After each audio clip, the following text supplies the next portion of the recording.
Oui, salut à tous. Voilà, donc oui, c'est pas vraiment un live, c'est plutôt un plaidoyer en faveur de ceux qui sont retenus administrativement ou plutôt qui sont accusés à tort et à travers d'être soit des complotistes, soit d'être des individus nuisibles de la société. Ça peut aller effectivement du fameux Eric Fiorile. Eric Fiorile, vous le connaissez, dans la base du CNT. Vous connaissez aussi Rémi Daillé et vous connaissez peut-être beaucoup moins Éric Lorigan.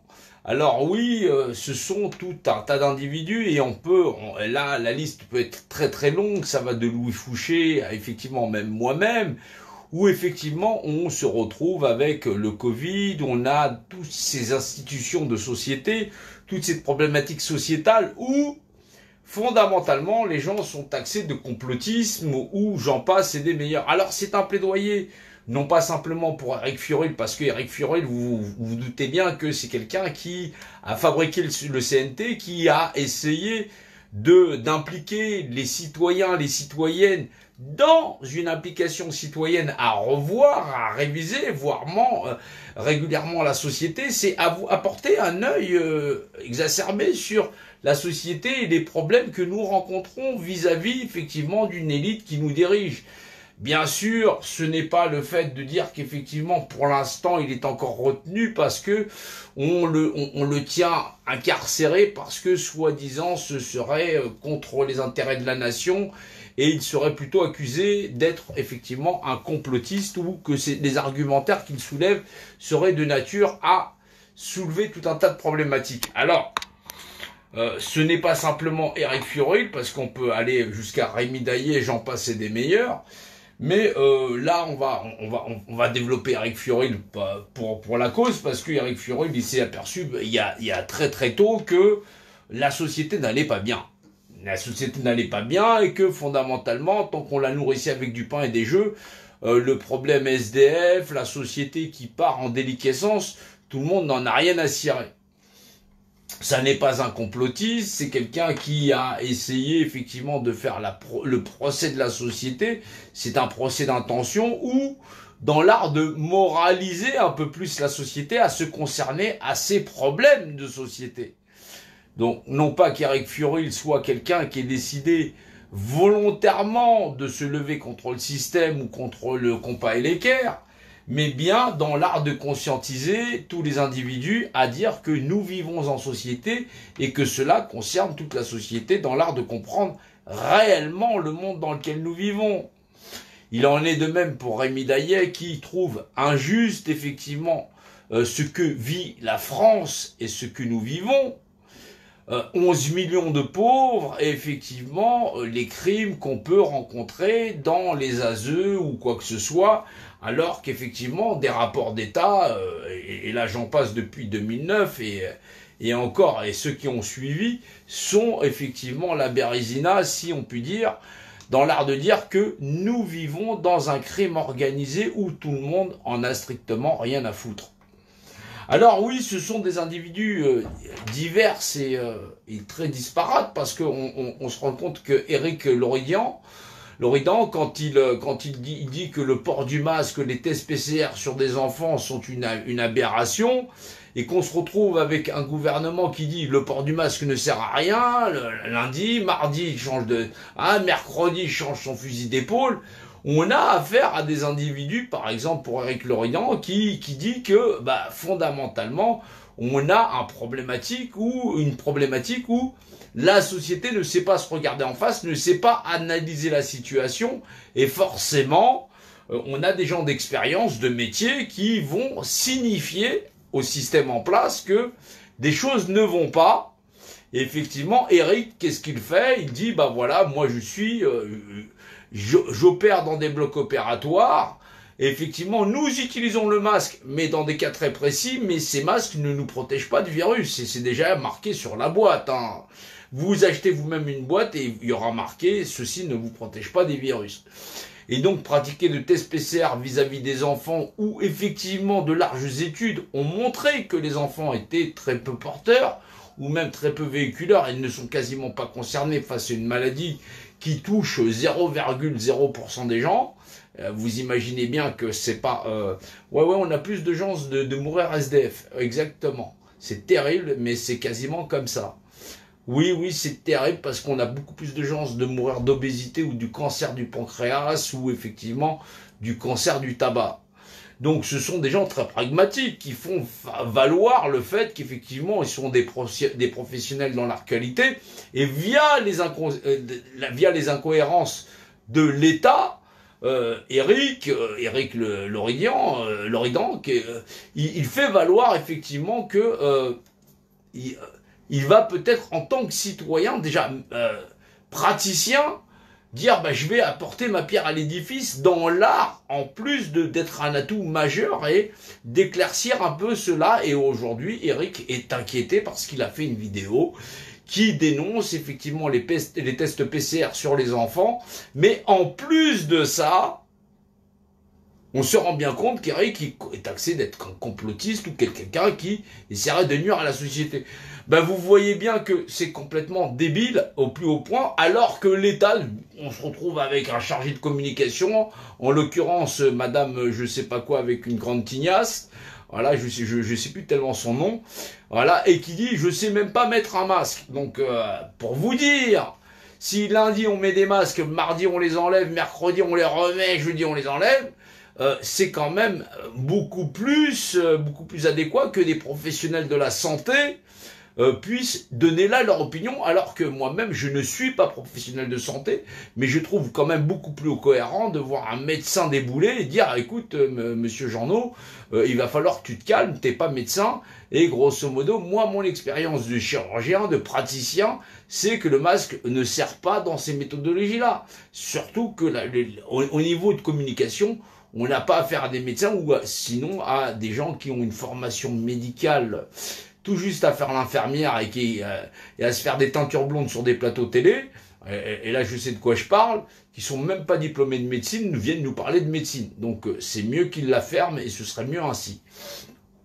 Donc Éric, bien sûr, il fait sa vidéo en disant effectivement les problématiques du port du masque, et ça en milieu stérile, que sont les hôpitaux. Et aujourd'hui, il est inquiété par le Conseil de l'Ordre des médecins, et je vous invite, j'ai posté sur mon mur, effectivement, un courrier par rapport à l'Ordre des médecins, que j'ai adressé à l'Ordre des médecins, voilà, et je vous invite à en faire de même sur, effectivement, le rapport de causalité de monsieur, effectivement, Éric Loridan, par rapport au fait de s'exprimer par rapport aux incohérences étatiques et de faire valoir effectivement le bon sens d'un praticien à effectivement remettre de l'entendement ou une logique dans cette société.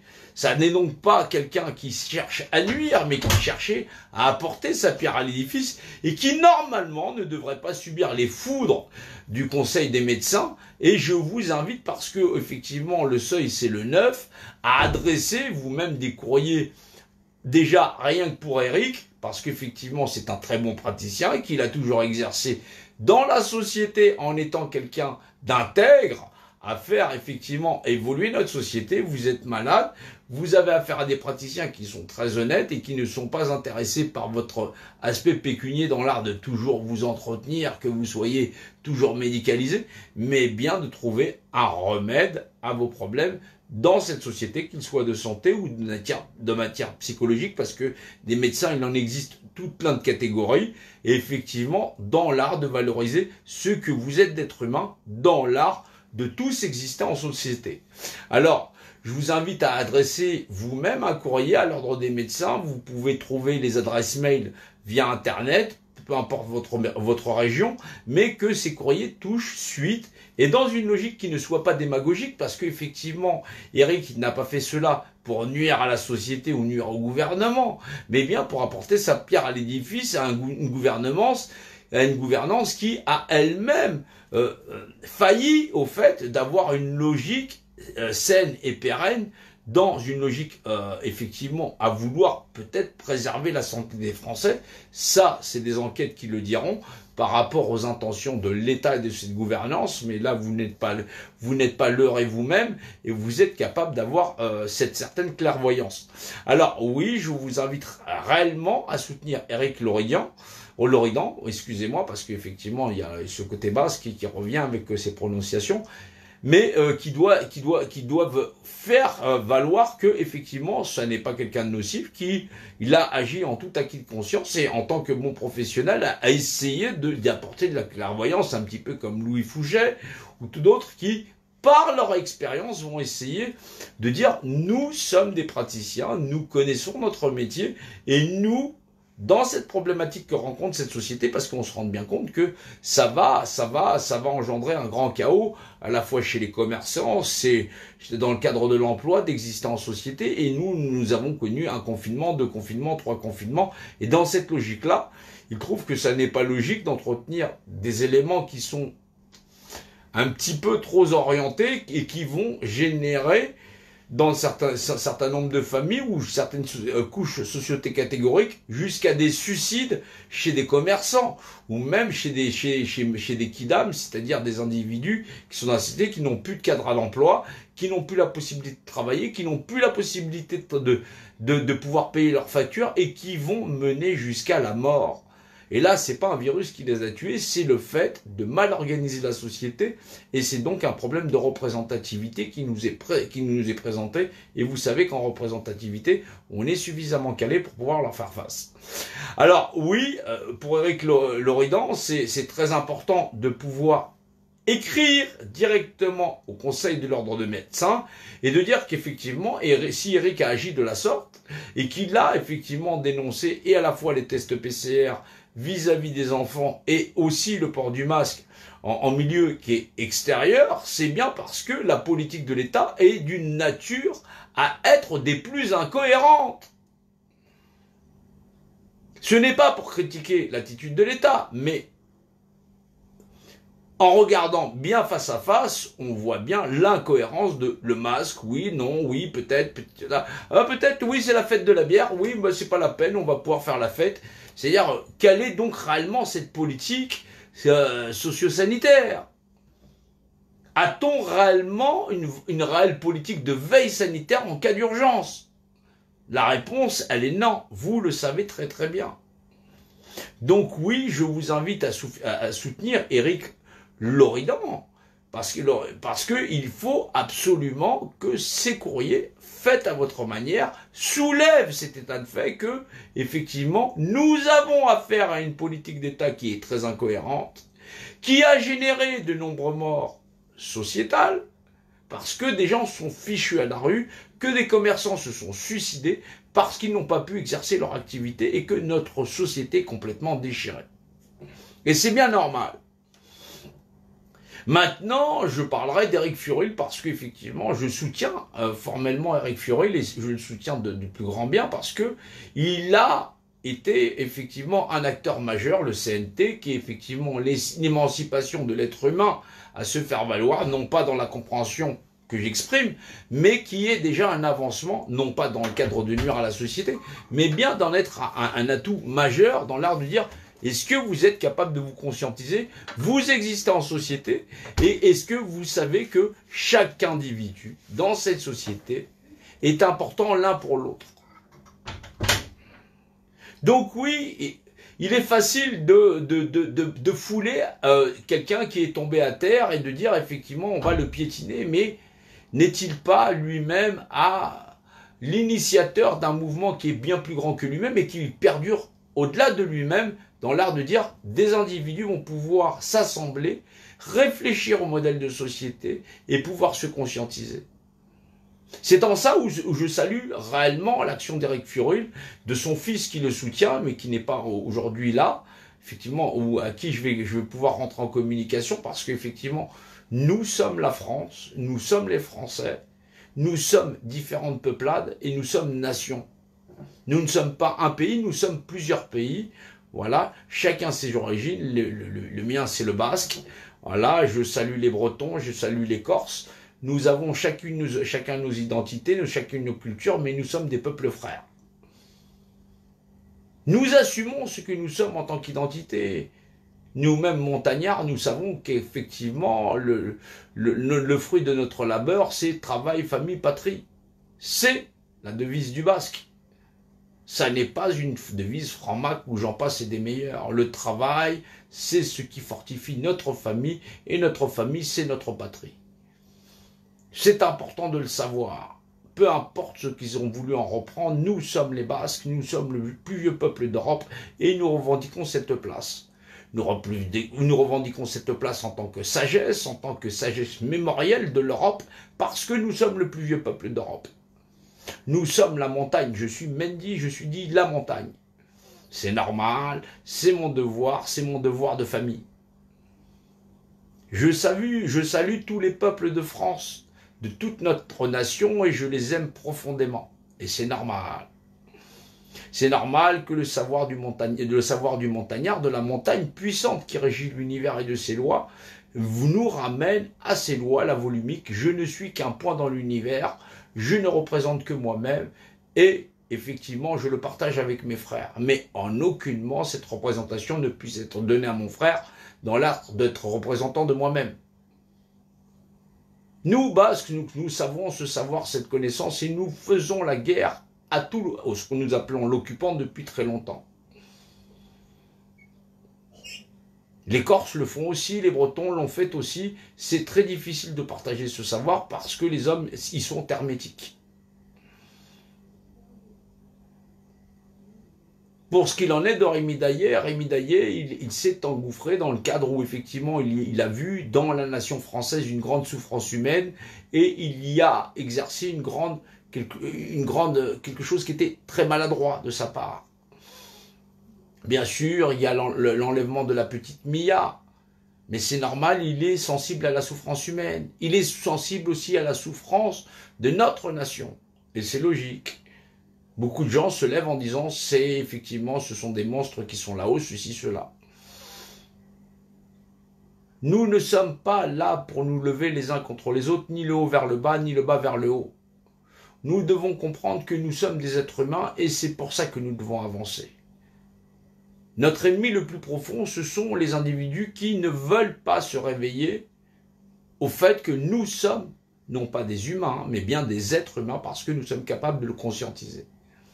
C'est un travail que nous devons faire tous ensemble, où effectivement, Rémi Daillé devrait être habilité, mais bien sûr avec raison, où effectivement les propos qu'il a menés sont effectivement de l'ordre d'un peu de l'incohérence, où il a incité des familles à déscolariser leurs enfants sans un processus très notable qui doit être équilibré, parce que certaines familles se sont retrouvées à déscolariser leurs enfants, et derrière, c'est l'aide sociale à l'enfance qui sont venus les récupérer. C'est maladroit, je l'admets. Cela relève de la naïveté. Bien sûr, la problématique est beaucoup plus grande. Eric le savait. C'est pour ça qu'Eric est retenu, et il est retenu quasiment indéfiniment, parce que c'est de l'atteinte à la sûreté de l'État. Et ça n'est pas l'intention d'Eric Fioret. Ça ne l'a jamais été, ça a toujours été l'art de conscientiser. Et je le reconnais puisque je l'ai en ami et que effectivement je le connais. Ce n'est pas quelqu'un de malsain, c'est quelqu'un qui aime aller droit au but. Parfois il est un peu directionnel, mais c'est quelqu'un qui sait ce qu'il dit. Il a voulu, depuis très longtemps, vous regarderez les vidéos d'Eric Fioret, même les plus reculées, il a toujours insisté pour que les gens se réveillent face à un pouvoir qui les contrôle, non pas de le combattre avec véhémence, mais bien d'en avoir l'entendement de ce qu'il y a derrière, un petit peu ce que je raconte avec la volumique. C'est donc un appel à l'apaisement à la fois de ceux qui sont d'en haut face à Eric, et Eric face à effectivement ceux qui sont en haut. Nous avons le même but commun entre les élites et nous-mêmes, c'est faire évoluer cette humanité. Il va falloir que nous l'acceptions.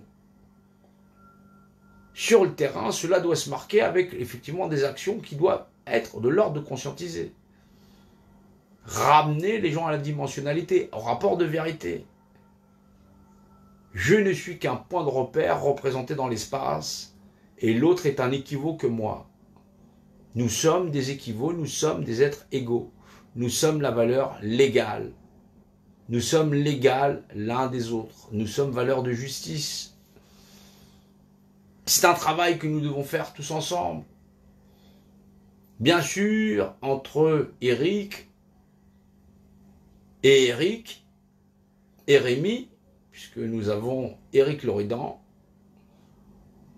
Éric Fioril, Rémi Daillet, il y a ce rapport d'expérience où Éric Loridan est un homme d'expérience en matière chirurgicale, qu'il opère à sauver des vies, qu'il aime à faire son travail, il est dévot. Il travaille énormément, nuit et jour. Si vous avez un problème, il sera là au bloc opératoire. Pourquoi nuire à quelqu'un qui sert à la société aussi noblement à sauver à la fois hommes, femmes et enfants, à intervenir parce qu'il a voulu dire qu'effectivement il est une problématique avec les masques qui ne devrait pas être là et que l'incohérence de l'État à gérer cet état de crise est un état de fait.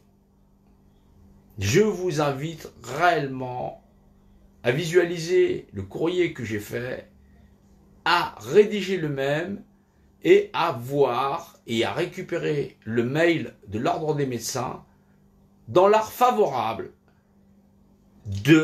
d'appuyer effectivement ce que Éric Loridan a pu dire, a pu effectivement étayer dans ses lives où effectivement il a dénoncé le test PCR pratique aux enfants parce qu'il n'y a aucune logique à ça. Et aussi l'incohérence de l'État à communiquer aux populations et à les jeter dans la confusion. C'est bien normal qu'un homme d'expérience, d'État qui connaisse la valeur des masques qu'il utilise dans son rapport chirurgical, y amène son expérience et non pas dans le cadre de nuire. Nous devons être solidaires et dans une manière où nous ne serions pas démagogiques. Et c'est forcément à la hauteur de 68 millions de Français où nous devons nous adresser dans l'art d'être parfaitement logique. Pour Éric Fioril qui est retenu, effectivement, je vous invite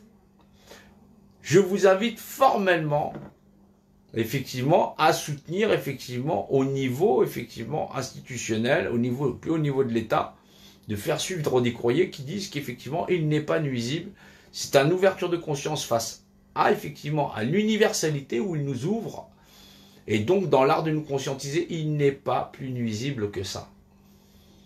Non pas dans le cadre d'un soulèvement armé, mais bien celui de nous responsabiliser nous-mêmes en tant que citoyens.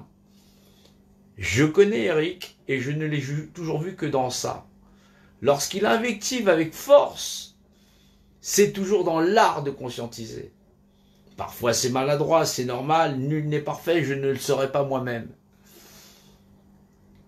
Mais donc oui, c'est un problème fondamental où nous existons en société. Et ceux qui nous dirigent le savent bien.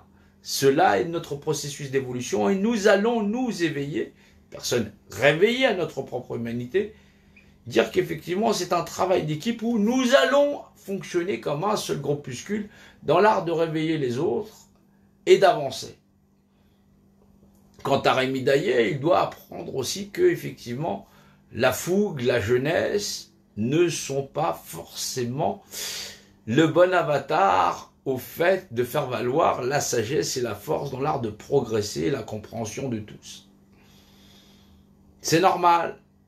Il est aujourd'hui embastillé à Strasbourg, non pas parce qu'il voulait de la violence ou qu'il estime qu'il en faille, mais parce qu'il a l'amour de la France.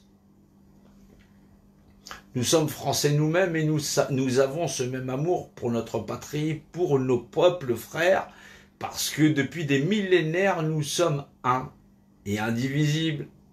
Et c'est normal. Qui pourrait nous reprocher d'aimer tant notre patrie? Cela n'est pas possible. Ce serait forcément un crime contre nous-mêmes et nous ne le pourrions pas. Alors je vous invite à revoir cette partie de live, effectivement, qui n'est pas très longue, qui n'est pas très court, mais comprendre qu'il existe différents paradoxes dans le fait d'aimer notre patrie et de vouloir la défendre à différents niveaux, et que tous les individus ne sont pas forcément nuisibles, mais que parfois, même s'ils sont maladroits, que le système s'en ombrage, c'est toujours dans l'intérêt de tous. Je vous remercie et restons toujours soudés. Nous devons avancer et toujours continuer. Nous allons avancer et continuer. Je vous remercie à tous.